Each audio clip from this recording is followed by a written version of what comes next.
तमेव लोकशङ्करं नमामि शङ्करं गुरुं नमामि शङ्करं गुरुं नमामि शङ्करं गुरुं।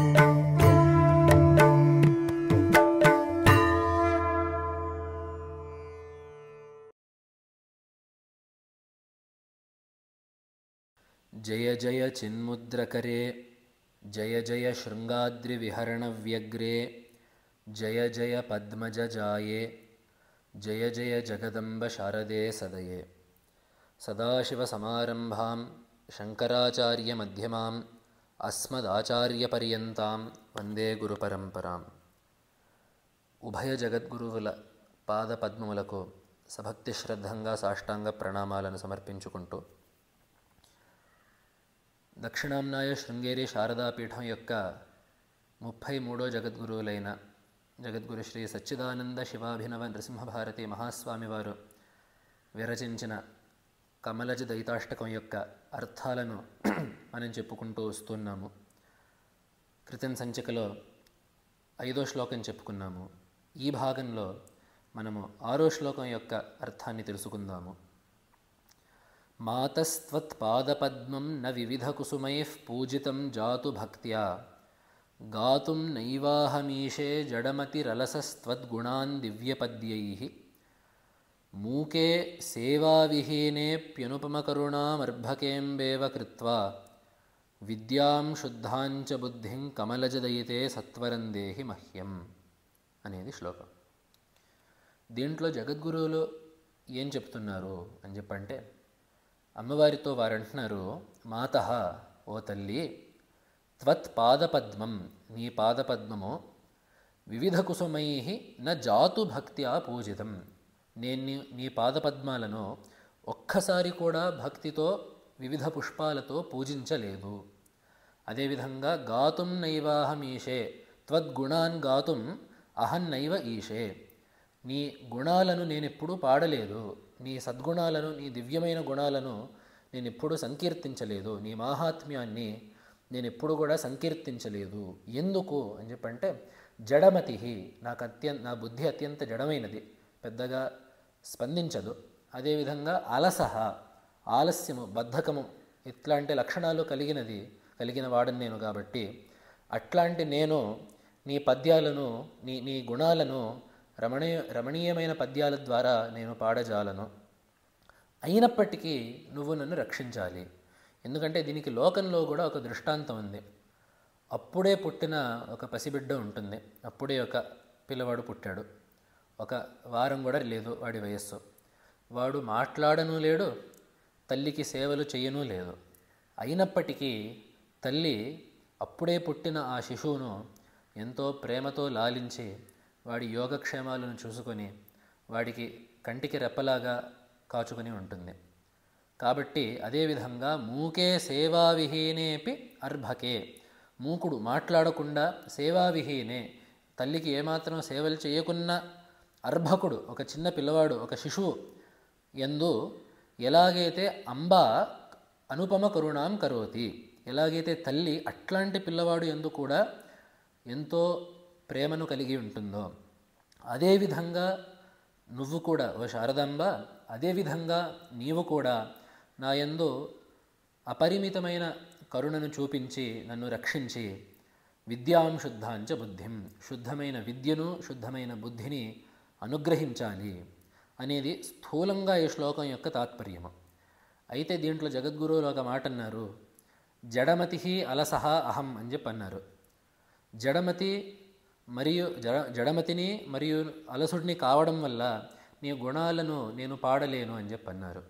ఇది ఎట్లాంటిదంటే, భగవత్పాదులు కూడా వారి శివానంద లహరిలోనూ అదేవిధంగా సౌందర్య లహరిలోనూ వారి గురించి కొన్ని మాటలు చెప్పుకుంటారు. అవి పూర్తిగా అసత్యాలు.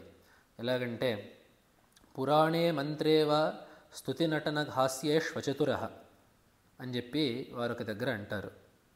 స్మృతౌ శాస్త్రే వైద్యే శకున కవితా గాన ఫణితౌ పురాణే మంత్రే వా స్తుతి నటన హాస్యేష్వచతురః అని చెప్పి వారి గురించి భగవత్పాదులు ఒక మాట చెప్పుకుంటారు.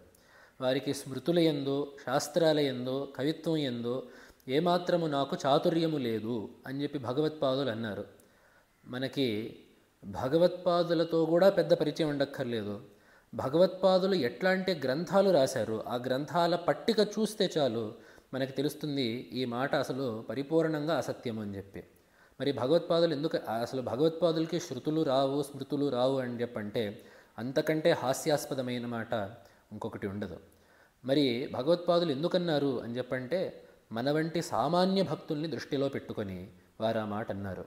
మనలాంటి సామాన్యమైన భక్తులకి మనమేమి గొప్ప గొప్ప వేద పండితులము కాము, అన్ని శాస్త్రాల యొక్క అంతు చూసిన వాళ్ళము కాము, అదేవిధంగా అష్టాదశ పురాణాలను ఆపోషణ పట్టిన వాళ్ళము కాము, అదేవిధంగా సాహిత్యంలో అన్ని కావ్యాలను చదివేసి అత్యంత పటిష్టమైన ప్రౌఢిమ కలిగిన వాళ్ళము కాము.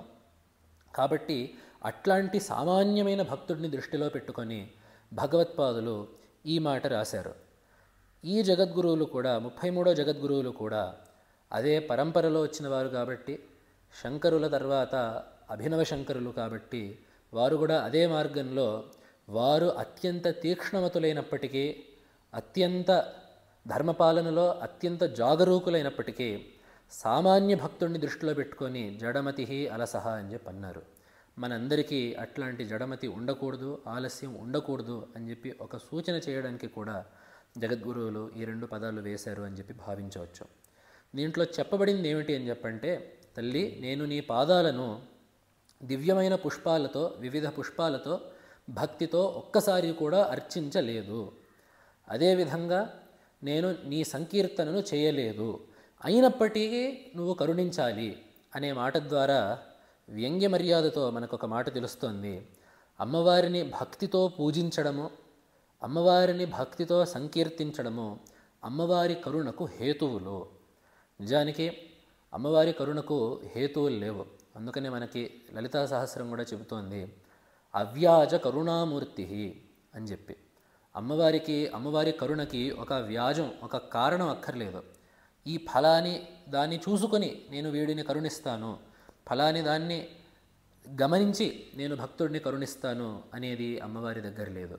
అందరినీ కరుణించడానికి, సకల మానవ శ్రేణిని దరిచేర్చుకోవడానికి అమ్మవారు సిద్ధంగా ఉంది.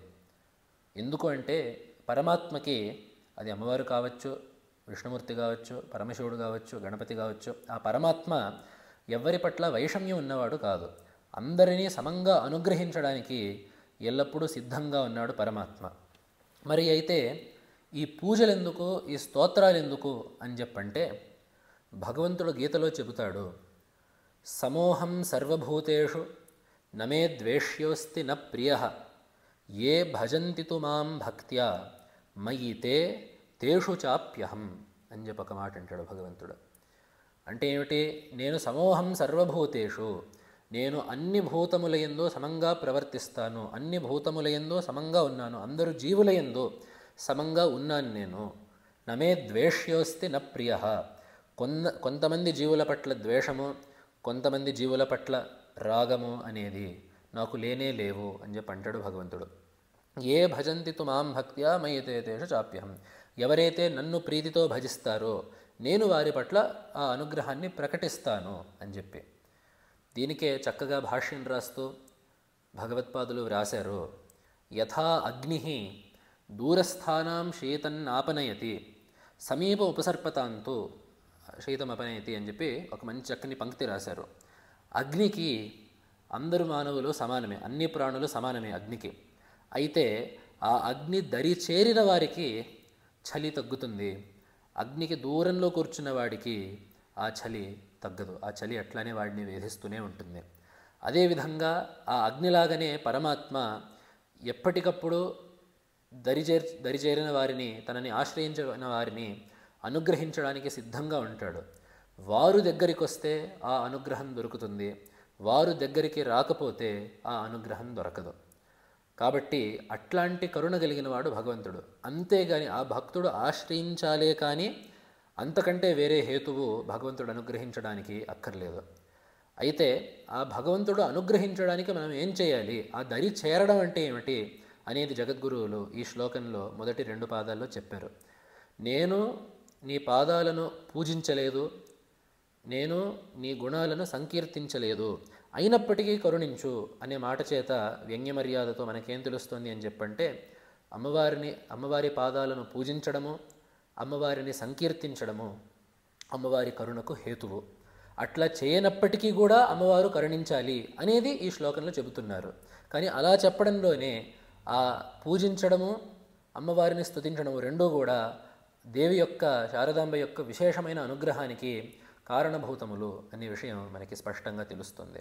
అయితే ఇక్కడ జగద్గురువులు వాడిన మాటని మనం జాగ్రత్తగా గమనిస్తే ఎలాగో అలాగా పూజ చేయడం కాదు, జాతు భక్త్యా అని చెప్పి అన్నారు. ఒక్కసారి అమ్మవారి పాదాలను భక్తితో పూజిస్తే చాలు.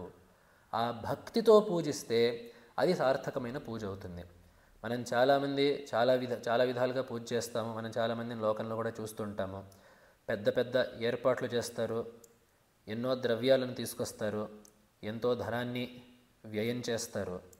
అయితే ఆ భక్తి ఉందో లేదో అనేది కొన్ని దగ్గరలో మనకి సంశయం వస్తుంటుంది. ఏమీ లేనప్పటికీ కూడా పరమాత్మ పట్ల అకళంకమైన భక్తి కలిగినట్లయితే ఆ పూజ తప్పకుండా సార్థకమవుతుంది అనేది మనకి కుచేలోపాఖ్యానం మొదలైన కథలు చెప్పకనే చెబుతున్నాయి. కాబట్టి అలాగా పరమాత్మ యొక్క పాదాలను పూజించాలి. అందుకనే జగద్గురువులు ఇక్కడ వివిధ కుసుమై జాతు భక్త్యా పూజితం అని చెప్పి అన్నారు. రకరకాల పుష్పాలతో ఒక్కసారి కూడా నిన్ను అర్చించలేదు అని చెప్పి అన్నారు. దీనికి ఇంకో అర్థం కూడా ఉంది. మనకి అభియుక్తోక్తి ఒకటి ఉంది. రకరకాల పువ్వులంటే ఏమిటి అని చెప్పంటే, అహింసా ప్రథమం పుష్పం, పుష్పం ఇంద్రియ నిగ్రహ, సర్వభూతదయా శౌచం, ఇట్లా క్షమాపుష్పం విశేషత, జపఃపుష్పం తపఃపుష్పం అని చెప్పి ఈ రకంగా రకరకాల సద్గుణాలు పుష్పాలు అని చెప్పి అన్నారు. దయ, సర్వభూత దయ అనేది జపము, తపము, క్షమ, అదేవిధంగా అహింస, ఇవన్నీ పుష్పాలు. హరిప్రీతికరం పరం అని చెప్పి పుష్పాష్టకమిదం హరిప్రీతికరం పరం అని చెప్పి చెప్పారు. ఇట్లాంటి రకరకాల గుణాలు, సద్గుణాలనే పుష్పాలు కలిగితే అప్పుడు అట్లాంటి భక్తుడు చేసిన పూజ తప్పకుండా అమ్మవారికి, పరమాత్మకి అపరిమితమైన అనుగ్రహాన్ని కలగజేస్తుంది. ఆ భక్తుడి పట్ల పరమాత్మకి అనుగ్రహం కలుగుతుంది. అందుకనే భగవత్పాదులు అంటారు, ముఖ్యమైనది ఆ మనస్సు భగవంతుడి పట్ల సమర్పించడం. ఎన్ని పుష్పాలు వేశామనేది కాదు, కానీ ఆ మనస్సులో భక్తి ఉందో లేదో అనేది ప్రధానమైనది. అందుకని భగవత్పాదులు అంటారు శివానంద లహరిలో, గభీరే కాసారే విశతి విజనే ఘోర విపినే, విశాలే శైలే చ భ్రమతి కుసుమార్థం జడమతి, సమర్ప్యైకం చేతస్సరసిజ ఉమానాథ భవతే, సుఖేనావస్థాతుం జనయః నజానాతి కిమహో అని చెప్పి. పరమేశ్వర, నీకు పుష్పార్చన చేయడానికి మనుష్యుడు ఎక్కడెక్కడికో గభీరే కాసారే విశతి, దట్టమైన చెరువుల్లోకి దిగుతాడు, అక్కడుండే తామర పువ్వులు కోద్దామని చెప్పి. అలాగే విశతి విజనే ఘోర విపినే, చీమలు దూరని కారడవిలోకి వెళ్ళి అక్కడెక్కడో మారుమూలల్లో ఉండే పువ్వులు తీసుకొస్తాడు. అలాగే విశాలే శైలేచ భ్రమతి, ఎక్కడెక్కడో కొండ ప్రాంతాలనెక్కి, పర్వత శిఖరాలనెక్కి ఆ పర్వత సానువుల మీద ఎక్కడో తిరిగి అక్కడెక్కడో ఉండే పుష్పాలను తీసుకొద్దాం అనుకుంటాడు. మనుష్యుడు అనవసరంగా ఇంత ఆయాసపడుతున్నాడు. ఇంత ఎక్కడెక్కడో చెరువుల్లో దిగడం కన్నా, విజనాలైన అరణ్యాల్లో తిరగడం కన్నా, ఉన్నతమైన గిరిశిఖరాలను అధిరోహించడం కన్నా అందుబాటులో ఉన్న పుష్పము ఈ కొండల మీద చెరువుల్లో దొరికే పుష్పాల కంటే ఎన్నో కోట్ల రెట్లు విలువైన పుష్పం ఒకటి ఉంది వాడి దగ్గర. సమర్ప్య ఏకం చేతస్సరసిజం ఉమానాథ భవతే అని చెప్పి, వాడి మనస్సు అనే పద్మాన్ని నీకు సమర్పిస్తే సరిపోయేదానికి ఈ మనుష్యుడనేవాడు ఎక్కడెక్కడో తిరుగుతున్నాడు, ఏవేవో తీసుకొస్తున్నాడు, ఎలాగెలాగో ఆ ప్రక్రియలను నిర్వహిస్తున్నాడు. కానీ ఈ ఒక్క మనస్సనే పుష్పాన్ని నీకు అర్పించి, మనస్సనే పుష్పాన్ని నీకు అర్పించి సుఖంగా ఉండవచ్చు అనే విషయాన్ని ఈ మనుష్యుడికి ఎప్పటికీ తెలుస్తుందో అని చెప్పి భగవత్పాదులు ఈ శ్లోకంలో అన్నారు. ఈ భావాన్నే జగద్గురువులు భక్త్యా అనే ఏకైక పదంలో పెట్టారు. మాతస్త్వత్ పాదపద్మం నవివిధ కుసుమై పూజితం జాతు భక్త్యా.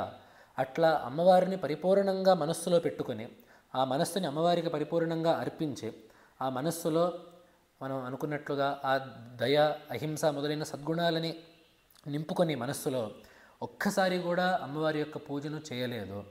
అదేవిధంగా త్వద్గుణాన్ దివ్యపద్యై గాతుం న ఈషే. ఈషే అనేది ఇక్కడ క్రియాపదము. చేయగలను అని చెప్పి అర్థం, శక్తుడను అని చెప్పి అర్థం. నేను నీ పద్యాలను, నీ గుణాలను దివ్యమైన పద్యాల్లో నేను పాడలేదు. ఎందుకంటే మనము అందరికీ కవిత్వ శక్తి ఉండదు. మనం అందరం భగవత్పాదుల్లాగా, అప్పయ్య దీక్షితుల్లాగా, సచ్చిదానంద శివాభినృసింహారతి మహాస్వామి వారిలాగా మనం అందరం అప్పటికప్పుడు ఆశువుగా పద్యాలు రాసి, శ్లోకాలు రాసి మనం భగవంతుడిని కీర్తించకపోవచ్చు. కానీ వీరందరూ ఇట్లాంటి పూర్వ మహర్షులు, ఋషులు, ఋషితుల్యులు, ఆచార్య పురుషులు, మహాకవులు వ్రాసిన స్తుతులు ఎన్నో ఉన్నాయి. అవి కూడా దివ్య పద్యాలే. కాబట్టి మనము మన పద్యాలతోనే స్తుతించాలని చెప్పి ఏమీ లేదు. అట్లాంటి మహానుభావులు విరచించిన సాహిత్యాన్ని కూడా, స్తోత్ర వాంగ్మయాన్ని కూడా మనం అమ్మవారి వద్ద పఠించి అట్లాంటి సత్ఫలితాలను పొందవచ్చు. ఎందుకంటే వీరి యొక్క కొన్ని స్తోత్రాల్లో ఆ మంత్రత్వాన్ని వారు కల్పించి ఉన్నారు. ఉదాహరణకి భగవత్పాదులు కళ్యాణ వృష్టిస్తవంలో అమ్మవారి యొక్క లజ్జాబీజాన్ని, ఆ మాయాబీజాన్ని నిక్షిప్తం చేశారు. కాబట్టి దాన్ని పఠించే వారికి ఆ మంత్రజపం యొక్క ఫలితం కొంత సంక్రమించినట్టుగా ఏర్పాటైంది.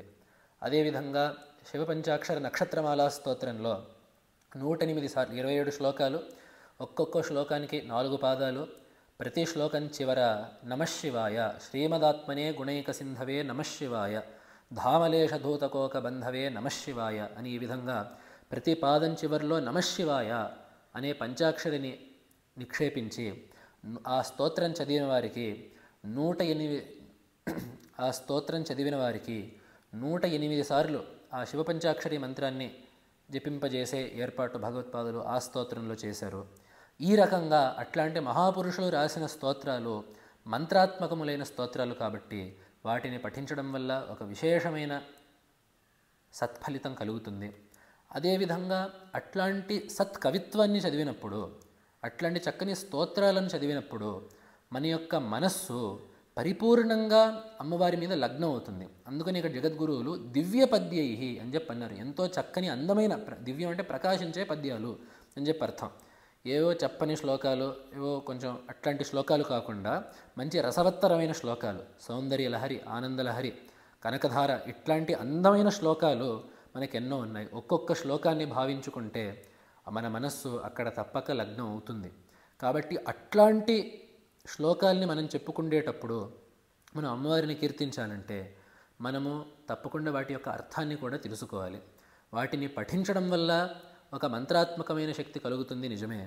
కానీ వాటి యొక్క అర్థాన్ని తెలుసుకుంటే మన మనస్సుని పరిపూర్ణంగా అక్కడ లయం చేయగలుగుతాము. తద్వారా మనం అనుకున్నట్లుగా అమ్మవారి యందు ఆ భక్తి కలిగి ఆ మనస్సుని మనం అమ్మవారి యందు సమర్పించగలుగుతాము. కాబట్టి అట్లాంటి పద్యాలను కూడా నేను ఎప్పుడూ చదవలేదు. అట్లా మనఃపూర్వకంగా నీకెప్పుడూ పూజ కూడా చేయలేదు. మనఃపూర్వకంగా అట్లా చక్కని పద్యాలు కూడా నీకు నేను సమర్పించలేదు. అయినప్పటికీ నువ్వు నన్ను రక్షించాలి. ఎందుకంటే మూకే సేవావిహీనేపి అనుపమ కరుణా మర్భకేంబేవ కృత్వా. తల్లి అప్పుడే పుట్టిన బిడ్డను, ఆ చంటి పిల్లాడిని కూడా ఎంతో ప్రేమతో సాకుతూ ఉంటుంది.